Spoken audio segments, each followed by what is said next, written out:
I'm from a new path, which is Parents for Addiction Treatment and Healing, and this is our overdose prevention and response family and peer administered naloxone program, where we distribute naloxone with short training to make sure that you can respond and recognize an opioid overdose if you were ever to encounter one.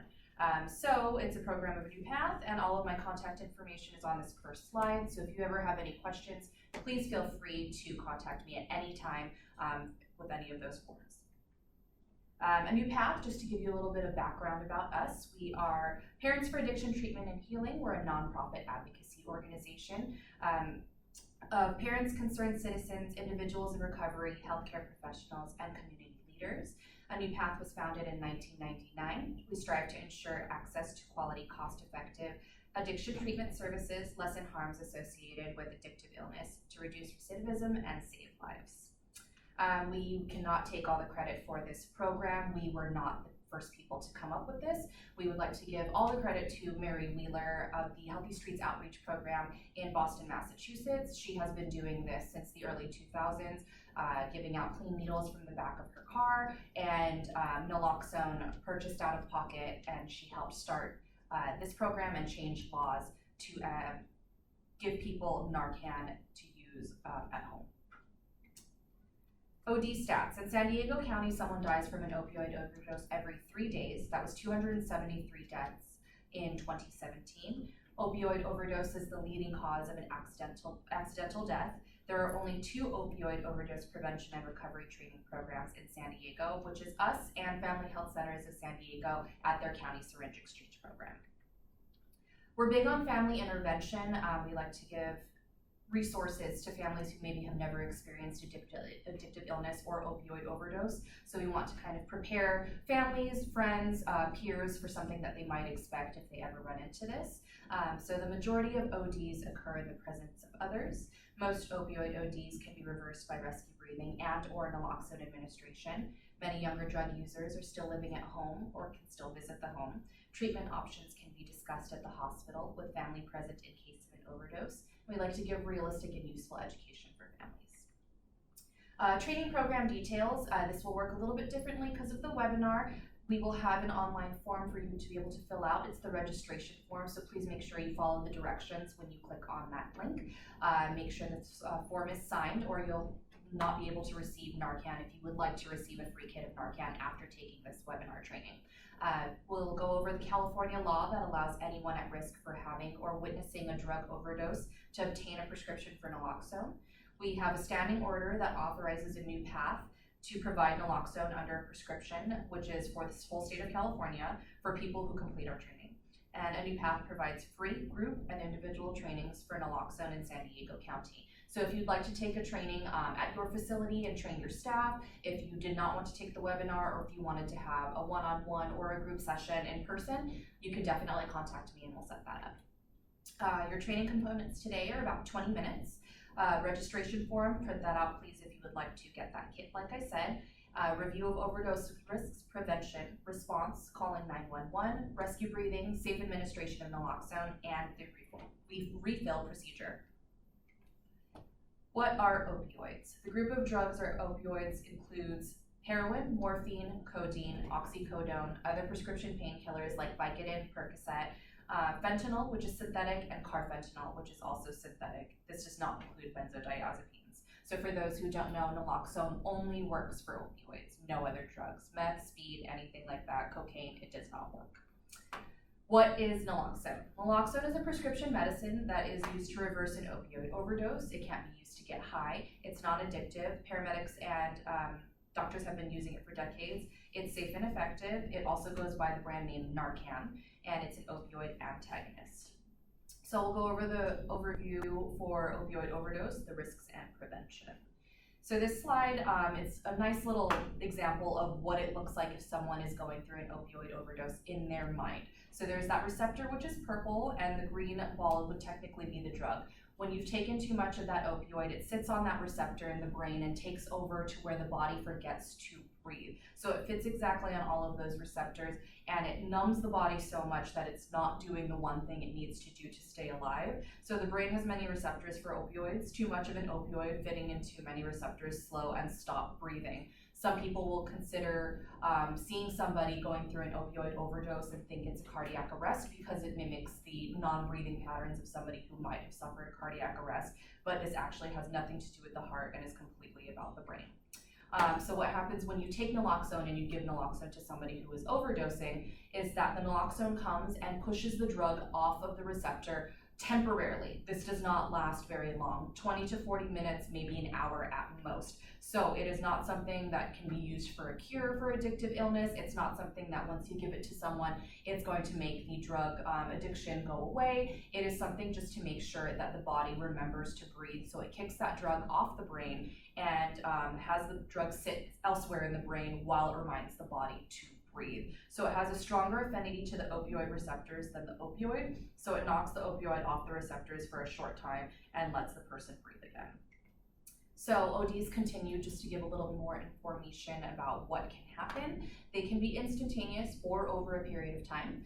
They happen usually 1 to 3 hours after a person is actively using. And when we say this is maybe somebody who has an active prescription from a doctor that has maybe Vicodin and you take it every 3 hours as prescribed for pain, whether it's 1 to 2 pills, or if it is an illicit drug, even if it was heroin and you're taking that every 4 to 5 hours during the day. If you are actively using, it is currently and consistently knocking that receptor into high use, and then it gets dulled down and the receptor gives up probably 1 to 3 hours after the last time the drug was used, so it can be over a period of time. With fentanyl or carfentanil, it happens instantaneously because of how strong the drugs are, the synthetic drugs. Fentanyl is, I believe, 30 times stronger than heroin, and carfentanil is 300 times stronger than heroin because it is an elephant tranquilizer. So it is a very, very serious and strong drug. With new users, ODs can be instantaneous because they have never had that substance in the body, so the body does not know how to react to it. And someone found dead with a needle in their arm is a rare event that's sensationalized. Risks for overdose. Mixing drugs is a huge risk for overdose. Benzos are common in opioid ODs. Uppers and downers don't cancel each other out. If it was maybe street drugs, you'll hear speedballs. Someone will take heroin and then they'll do cocaine later because if they're coming down, they want to come back up. It's, logically would make sense, but they do not cancel each other out. It actually poses more risk for the person by ingesting more drugs. Mixing opioids and stimulants increase the risks for overdose.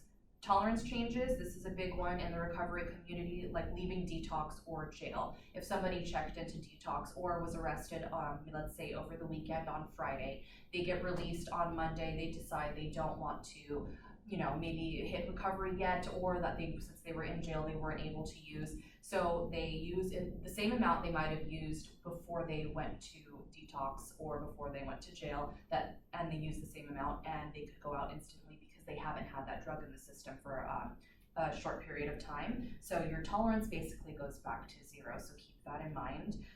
Using alone, obviously, because no one can save you. Changing in dealer, product type, or purity, and the method of taking. So people don't normally know this, that if you take a drug, whether it's a pill or if it's IV drug users that are shooting up heroin, or if it's somebody that is maybe crushing it down, sniffing it, if you are changing the method of taking, whether it was IV to sniffing or if it was ingesting a pill to inserting it rectally, the body atomizes things completely different through each way that you take it. So if you have been using something a certain way for a long period of time and change it up, that your body could go into shock and decide that it does not want the drug, even if it's something you've been taking, and you can have an OD that way.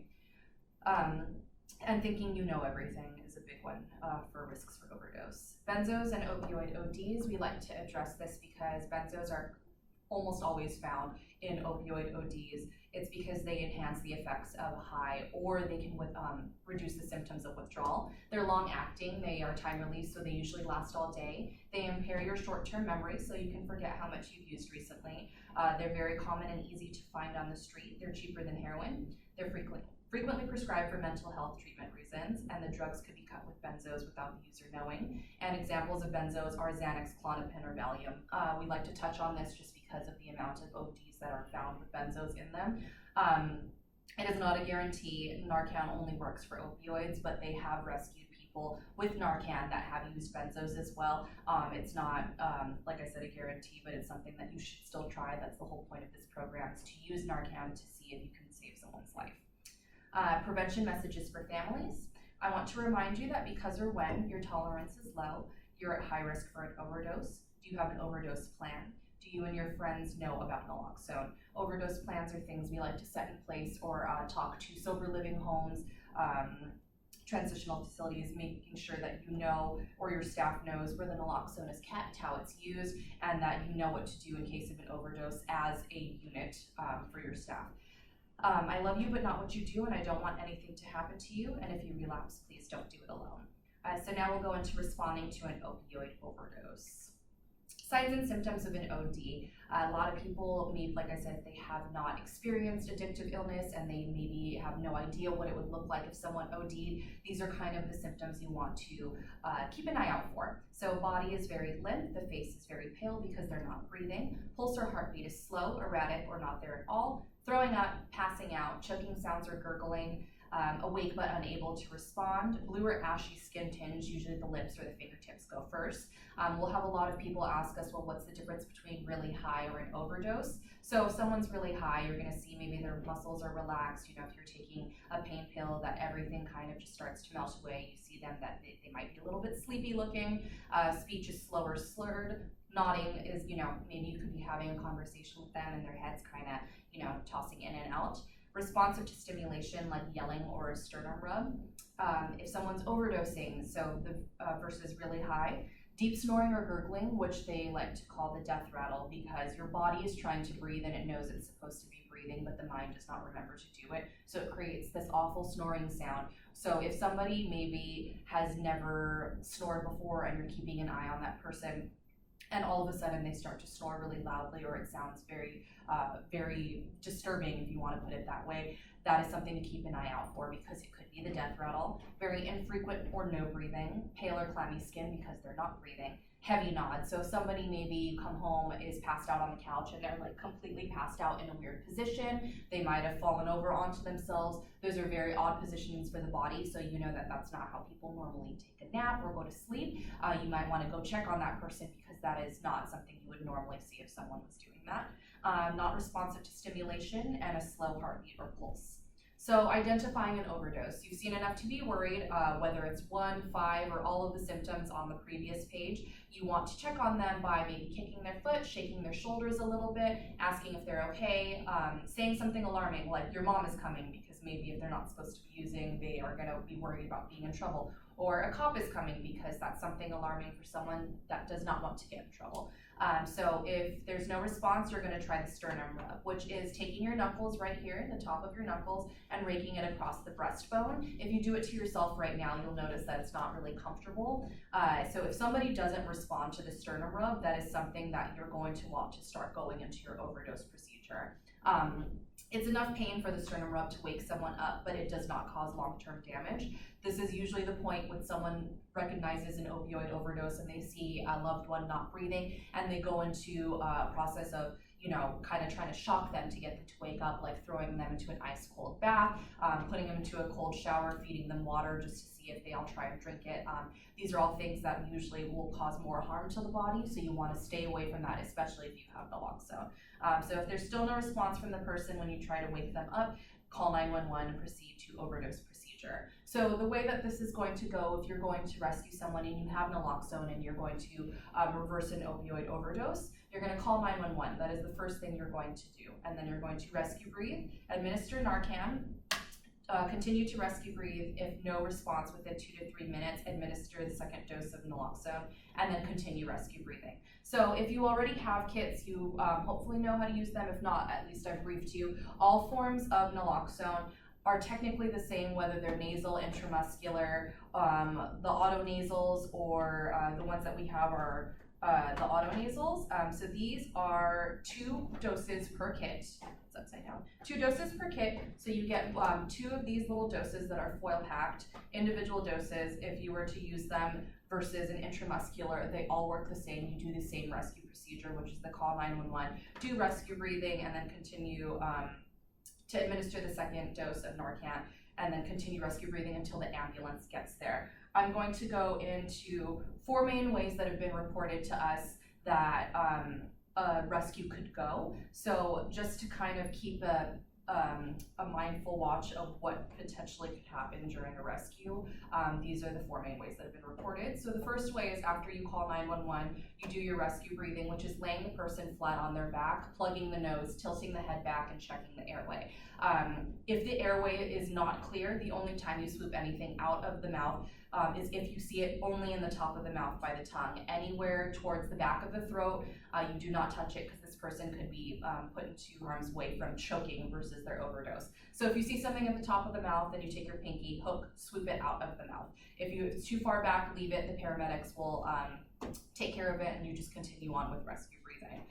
So you've done the rescue breathing and you're about to administer your first dose of Narcan. If you are getting an auto-nasal kit from us after this training, this is the way it would go. You would peel back the foil, take that auto-nasal out, you would inject it into their nose. People always worry, what if I hurt them because it's going into their nostril? You don't have to worry about that. This person unfortunately is passed out and ODing, but them getting a hurt nose versus them passing away is a lot more, you'd want to have them have a hurt nose instead. So you're going to take that auto-nasal, put your finger on the plunger, stick it into the nose, and you're going to plunge down once. It does not need multiple plunging. It just needs to go in once. It has a seal, it'll break, and it'll atomize into the nasal cavity.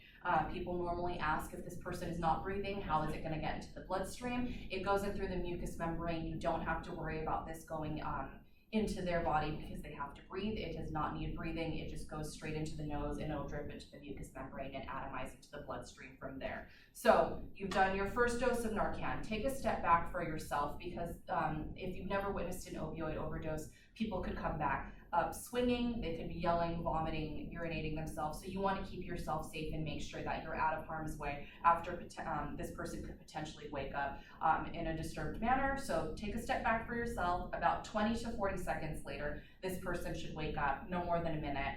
No one's going to be holding a stopwatch while they are doing an opioid overdose. So if it feels like it's been about a minute, then you, and they haven't woken up, you can administer the second dose of Narcan. That's why they have 2 doses in there. It's called the rescue dose. So the first way that things have gone, and this is the most reported way, is they've administered 1 dose of Narcan and they've been taken into the ambulance after they've woken up because the Narcan was enough and they were able to be rescued. So that is the main way, that it's about 85 to 90% effective for people who are only using opioids. So the chances of them waking up, if you know it's just an opioid user, that they will wake up from the Naloxone and they will be escorted into the ambulance. The second way this could happen is after you do 911 rescue breathing, you administer your first dose of Narcan, take a step back for yourself. The person hasn't woken up yet. In 20 to 40 seconds, administer that second dose. After that second dose, hopefully that person will wake up. Maybe they just needed a little bit more depending on the drug they took or the amount they took. And then they can go into the ambulance and be further cared for. Third way things can happen is that you administer the first dose. They wake up just fine, however long it took them to wake up. They wake up, ambulance hasn't made it to you yet, and they might overdose again. Like I said, Narcan is a temporary thing where it kicks the drug off for a short period of time, 20 to 40 minutes roughly, 90 minutes at most. It's 30 to 90 minutes at most. If this person goes back into an overdose from the first time you rescue them and the ambulance hasn't made it to you, then you're going to administer that second dose of Naloxone. They will wake up again, and hopefully by then the ambulance will make it to you and then they can be further cared for. Fourth way things can happen is that they do not wake up at all from the 1 or 2 doses, or even if you had more and you give them 3 or 4, you might have been too late, unfortunately, or they could have been mixing drugs where the Naloxone would not be working. This is not your fault, you're not liable, you tried to rescue them. So if you did call 911 and the ambulance does make its way there, let them know what you tried to do, and they will handle it from there. So those are the 4 main ways things can happen. So just to keep in mind of how it goes for the overdose procedure is call 911, do rescue breathing, administer Narcan, whether it's 1 or 2 doses, if no, and then continue rescue breathing after. And make sure this person goes and seeks medical attention after they have overdosed because their body has almost passed away. That's really, really hard on the mind. They're not breathing. After 3 minutes, the brain starts to die, and if it's not getting oxygen. So you want to make sure this person seeks medical attention to make sure that they are still, their body is functioning properly, that nothing happened while they had overdosed. They could have fallen and hit their head and gotten a concussion before they overdosed. They could have vomited and choked, and they could have aspirated, and they could aspirate, and they could get pneumonia after the overdose is done. So you want to make sure that they are further cared for after the overdose procedure is over. So just to go into the steps a little bit further into detail, telling 911 exactly where you are, making sure when you call them, and that someone is not responding and they're not breathing. A lot of people are worried about police following the ambulance, and maybe they might have felony convictions or misdemeanors, any kind of warrants for their arrest, so they refrain from calling 911 because they are worried about legal ramifications. So you don't need to say someone overdosed if you really are worried about a police car following that ambulance. But the Good Samaritan law was put in place for that, which I will go over. It protects prosecution for many drug offenses. So the fine print of that law for the Good Samaritan law is outstanding felony warrants for manufacturing, trafficking, distribution, and murder, which are all high felony crimes. So if you have not served your time for any of those, that is the only time you could be at risk for arrest at an overdose.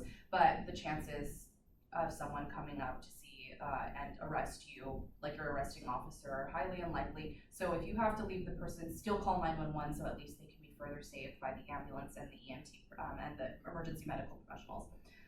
Barriers to calling 911. A lot of people refuse to call 911, like I said, and these are the reasons they would potentially refuse, is fear of legal risk, outstanding warrants, DSS involvement, loss of public housing, fear of judgment from family and community, personal embarrassment or shame, and other punitive measures. Students could lose federal financial aid if they have something on their record. So there's a lot of reasons why people will not call 911. The Good Samaritan law, under California law, if you witness an overdose and call 911 for help, you are protected. It shall not be a crime for any person who in good faith seeks medical assistance for the person experiencing a drug-related overdose to be under the influence of or to possess for personal use controlled substance analog, or drug paraphernalia. The person is experiencing an overdose is also protected from these offenses. So they should not be searching you or trying to arrest you for this drug overdose.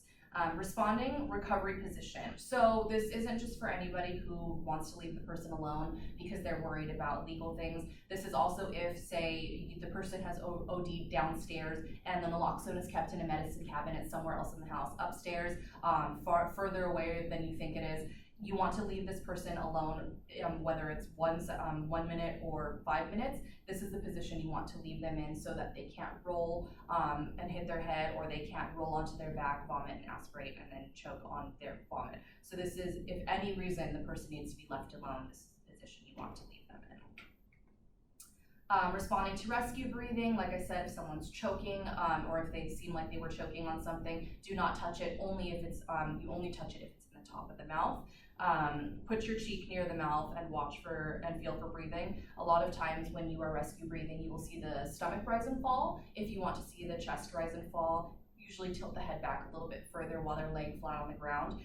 That'll give a straight shot to the diaphragm, so you'll be able to see the chest rise and fall when you're doing your rescue breaths. If the person is not breathing, this is place the person on their back, tilt the head back, put your hands under the person's neck. With one hand, with your other hand, pinch the nose closed. Make a seal over their mouth with your mouth. You can use a mask if you have one. Keeping yourself safe is also something that we suggest. So if you want to go get a breathing mask, they have them at CVS or any Rite Aid, Walgreens, any drugstore. You can get a breathing mask where it's a plastic mask that covers the whole person's face, and it has a breathing tube so you can safely do rescue breathing in case this person has vomited. As you breathe, watch their chest rise. If their stomach does not tilt the head back further, like I said. Responding to administering naloxone. So this is what it would look like if you were to administer the nasal Narcan. So you peel back the package, place the tip of the nozzle in the nostril, put your fingers to touch the bottom of the patient's nose, and then you press the plunger firmly to release the single dose into the patient's nose. Responding into rescue breathing. Continue rescue breathing if you are out of naloxone and the ambulance hasn't made it to you. If you did use those 2 doses, you can keep rescue breathing as long as you're able to. So if you have multiple people, you can take turns so you don't get tired. If it's only one, if it's just yourself, you can rescue breathe for as long as you can. Also remember to take breaks for yourself because you can't continue to always rescue breathe for this person. Responding when they come to, you want to let the person know that you saved them, and you want to let them know what's happened, explain that they overdosed, that you administered the naloxone. They may be withdrawal from the naloxone, so they won't be feeling well. They could be sweaty, they could be vomiting, they could be itchy, they have headaches. All of these symptoms of withdrawal are an immediate symptom because you are kicking the drug off the brain, so they go into immediate withdrawal. You want to inform them that naloxone wears off in 30 to 90 minutes. Opioid is still in the body. Overdose can come back once the naloxone wears off, so try not to use again, or try not to use too soon, because you could put yourself at higher risk for overdose after using naloxone. If paramedics are not coming, person should visit a doctor as soon as possible. They could have fluid or vomit in the lungs. What not to do in case of an overdose. These are things that have been reported to us on when people start to panic if they see someone that's potentially ODing in front of them. These are the things you should not do. You should just follow the steps for Narcan if you have it. Do not leave the person alone. They could stop breathing. Do not put them in a bath. They could drown. Do not induce vomiting. They could choke. Do not give them something to drink. They could throw up. Do not put ice down their pants. It could slow core temperature and slow body function even more. Do not stimulate them in a way that could cause harm. Slapping too hard, kicking in the testicles, burning the bottom of the feet with a lighter. It won't do any more than a sternum rub, causing pain and can cause long-term damage. Do not inject them with anything but naloxone. We have heard from IV drug users that they will inject their friends with salt water, cocaine, or milk. It won't do any more than a sternum rub, causing pain and can waste time and make things worse. For example, a salt injection could cause someone to go into cardiac arrest if they have high sodium levels in their system. Registration form, if you could fill that out correctly, if you would like to collect a free kit from us. We only use this to verify that someone has been trained for data collection and program evaluation. We want to know you use the naloxone. So if you do save someone with the naloxone, if you do get a kit from us, please let us know, because it helps us for grant purposes to get more free naloxone, and please come back for a refill to a new path. Naloxone Care. The expiration date on our kits go to June 2020 if you were to get it from us. They have a very long shelf life. They last up to 4 years past their expiration date. You don't need to keep them in the refrigerator, keep them away from direct sunlight and extreme heat, because it is a liquid version of a medication. It does lose its efficacy if you are keeping it in hot places. Keep in your medicine cabinet or your purse, not your car's glove box. So if you do need to keep it in your car and you are planning on taking it with you everywhere you go, I suggest getting a thermos container to kind of regulate that temperature. But if not, it's just, you could just keep it anywhere from temperature. And like I said, if you need anything, if you have any questions, please do not hesitate to contact me, april@anewpath.org. You can visit our website and call 619-670-1118.